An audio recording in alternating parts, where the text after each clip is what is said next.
मध्य प्रदेश की राजधानी भोपाल से आज के हिंदुस्तानी जी मध्य प्रदेश सरकार से और केंद्र सरकार से वरिष्ठ पत्रकार होने के नाते निवेदन कर रहे हैं। देश में और प्रदेश में इस समय रेत माफियाओं को लेकर बड़ी कार्रवाइयाँ चल रही है। मीडिया भी बता रही है, सरकार भी कार्रवाई कर रही है। उसके बावजूद रेत माफियाओं के ऊपर में कंट्रोल नहीं किया जा रहा। इसका क्या कारण है? पहला। दूसरा, आए दिन माफिया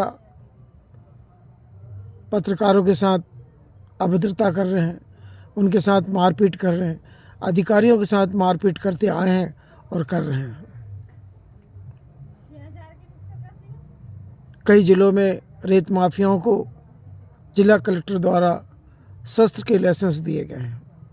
बिना किसी कारण जाने कई ऐसे रेत माफिया है जिनको पिछले वर्ष और उसके पिछले वर्ष लगातार 5 वर्षों से शस्त्र के लाइसेंस दिए जा रहे हैं। जबकि शस्त्र के लाइसेंस देने के जो नियम हैं, उन नियमों को ताक में रखते हुए इन माफियाओं को एनओसी मिलती है और लाइसेंस लेकर ये हथियारों को लेकर दिन और रात क्षेत्र में घूमते हैं। निश्चित तौर पर आम जनता इनसे भयभीत रहती है और इनकी जो कार्रवाइयाँ हैं उनके ऊपर में ध्यान देते हुए भी अनदेखा करती है। गांव के जिन घाटों की पंचायतों पर ये कार्य चल रहे हैं, वहाँ के सरपंच, सचिव, कोटवार और आंगनबाड़ी, स्कूल और सभी एजेंसियां केवल देखती रहती है कि ये क्या कर रहे हैं। कहीं पर स्कूल की ज़मीन पर इन्होंने रेत का स्टॉक किया है, कहीं पर सड़कों के किनारे, दोनों किनारों पर इन्होंने रेत का स्टॉक किया है। कहीं तो ये मान के चलो कि पार्टी स्तर के लोगों ने, जिनको कि हम जनप्रतिनिधि कहते हैं और जनप्रति है भी वे जनता के द्वारा चुने गए हैं, उनके भी खेतों में और खलों में और घर के सामने टनों से अवैध रेत का स्टॉक किया गया। डॉक्टर मोहन यादव, मध्य प्रदेश के मुख्यमंत्री जी ने अभी कई जिलों के माइनिंग इंस्पेक्टरों को, सहायक इंस्पेक्टरों को अन्य जिलों में स्थानांतरित किया है। पर हमें तो ऐसा नहीं लगता कि कोई सही ढंग से कार्रवाई हो पाएगी। उसका मुख्य कारण है कि संबंधित विभागों के पास में स्टाफ की कमी, साधनों की कमी, शस्त्रों की कमी। जहाँ भी टीम जाती है माइनिंग की, उन्हें पुलिस के अधिकारियों से सहयोग लेना पड़ता है या अन्य सुरक्षा एजेंसियों से सहयोग लेना पड़ता है। पर माइनिंग विभाग की अपनी खुद की सुरक्षा व्यवस्था ना के बराबर है। मुझे भी पत्रकारिता करते हुए कई वर्ष हो गए। 16 साल की उम्र से आज 70 साल की उम्र लगने को है, पर मैंने अपने पूरे जीवन में ये देखा है कि जितने भी माफिया हैं वो कुछ देर के लिए ही अपनी कार्रवाइयाँ स्थगित करते हैं। जबकि प्रदूषण बोर्ड का सख्त निर्देश है कि कोई भी बड़ी मशीनें या बड़ी गाड़ियाँ मां नर्मदा के तलहटी पे नहीं जाएगी। माँ नर्मदा के जल स्तर से रेत का खनन नहीं होगा। पर प्रदूषण बोर्ड को कोई भी कुछ नहीं मानता। तहसील के एसडीएम, जनपद के सीओ, थाने के थानेदार, ज़िले के एसपी, ज़िले के कलेक्टर और ज़िले के और तहसील के सांसद और विधायक सब मात्र एक दर्शक बने हुए ये सब दृश्यों को देख रहे हैं। मैं नहीं कहता हूँ कि सरकार कार्रवाई नहीं कर रही है, कार्रवाई हो रही है। हम देख भी रहे हैं कि कभी पोकलैंड पकड़ी जा रही है, कभी किश्तियों के इंजन उतारे जा रहे हैं और कहीं कहीं तो रेत माफिया के लोगों को जेलों में भी डाला गया है।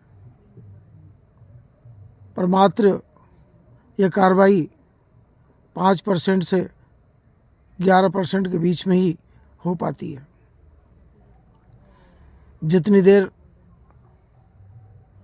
अधिकारी कार्रवाई करते हैं उतनी देर मात्र अवैध रेत का उत्खनन रोक दिया जाता है और जैसे ही अधिकारी अपने मुख्यालय पहुंचते हैं फिर से अवैध रेत का उत्खनन चालू हो जाता है।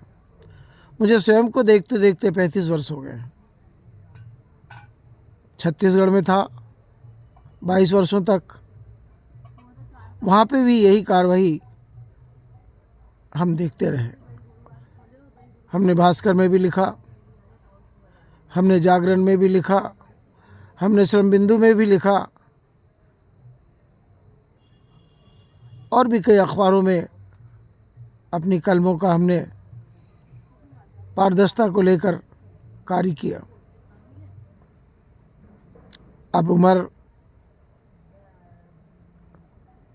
हो चुकी है हमारी विश्राम की, फिर भी हम चाहते हैं कि जब तक जिएंगे तब तक देश के लिए और प्रदेश के लिए पारदर्शिता की कुंजी का काम करते रहेंगे।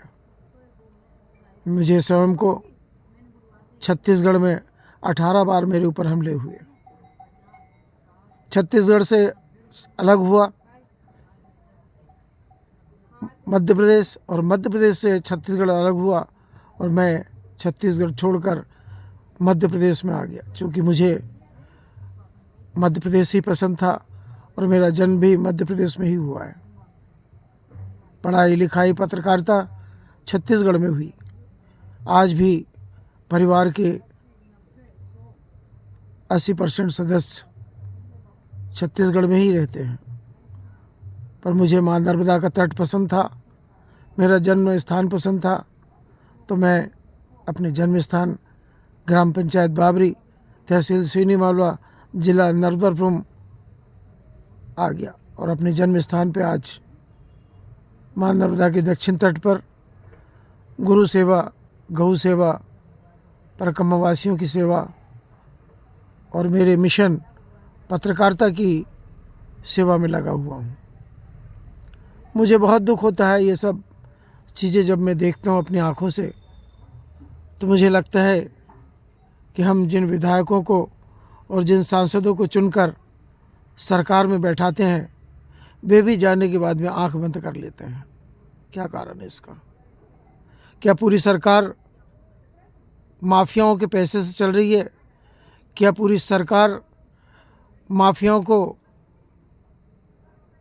आशीर्वाद देकर हम जैसे पत्रकारों को तोड़ने का काम कर रही है? ये आज तक नीति समझ में नहीं आई है। 3 बार इतने भयानक हमले हुए कि 7-7 महीने तक मुझे अस्पताल में भर्ती रहना पड़ा। शरीर के जितने भी जोड़ हैं सभी जोड़ों पर दिल भर के लोगों ने डंडों से, राड से और मोटरसाइकिल को चढ़ा चढ़ा के मुझे जान से मारने का प्रयास किया। पर प्रभु की इच्छा मेरे साथ रही है। हनुमान जी का आशीर्वाद, माँ नर्मदा का आशीर्वाद, माँ पिता और परिवार का आशीर्वाद, कन्याओं का आशीर्वाद, साधु संतों का आशीर्वाद, गौ माता का आशीर्वाद मेरे साथ आज भी मौजूद है। मैंने कभी भी किसी सहयोगी को अपने साथ लेकर काम नहीं किया, चाहे जंगल की रिपोर्टिंग करनी हो, चाहे रेत घाट की रात में 2 बजे रिपोर्टिंग करनी हो, चाहे सांसद विधायकों को जब पुलिस पकड़ने जाती है किसी अपराधी प्रवृत्ति के कारण, वहाँ भी मैं अकेला ही पहुँचता हूँ। पूरे जीवन में 16 साल से लेकर 52 साल तक साइकिल से पत्रकारिता किया मैंने। अभी संस्था ने हमें सहयोग प्रदान किया और एक मोटरसाइकिल लिया हूँ मैंने, पर वो मोटरसाइकिल भी मेंटेन करने में मुझे बहुत तकलीफ़ें उठानी पड़ती है। 10-10, 15-15 दिन तक गाड़ी मेरी पंचर खड़ी रहती है घर पर, उसे जोड़ने के लिए भी मुझे बहुत कुछ त्याग कर पंचर जुड़वाना पड़ता है। आज भी टीन शेड में और पन्नी के घर में अपना जीवन बिता रहा हूँ। मेरे वरिष्ठ पत्रकार सुरेंद्र सिंह विराट, जो छत्तीसगढ़ के सत्य कथा के राइटर हैं, 300 कहानियाँ उन्होंने सत्य कथा पे लिखी, वे भी आज भिलाई नगर रेलवे स्टेशन की एक मजदूर कॉलोनी में छोटे से घर में, कच्चे घर में रह के अपना जीवन यापन कर रहे हैं। उनके ऊपर भी कई बार हमले हुए, पर उन्होंने भी कभी पत्रकारिता नहीं छोड़ी। सुरेंद्र सिंह विराट और मैं स्वयं वरिष्ठ पत्रकार भी के हिंदुस्तानी, दोनों वरिष्ठ श्रेणी में हैं। आज तक हमने पत्रकारिता में समझौता ना तो किया है और ना करेंगे। सुरेंद्र सिंह विराट छत्तीसगढ़ में और मैं वरिष्ठ पत्रकार बी के हिंदुस्तानी मध्य प्रदेश में।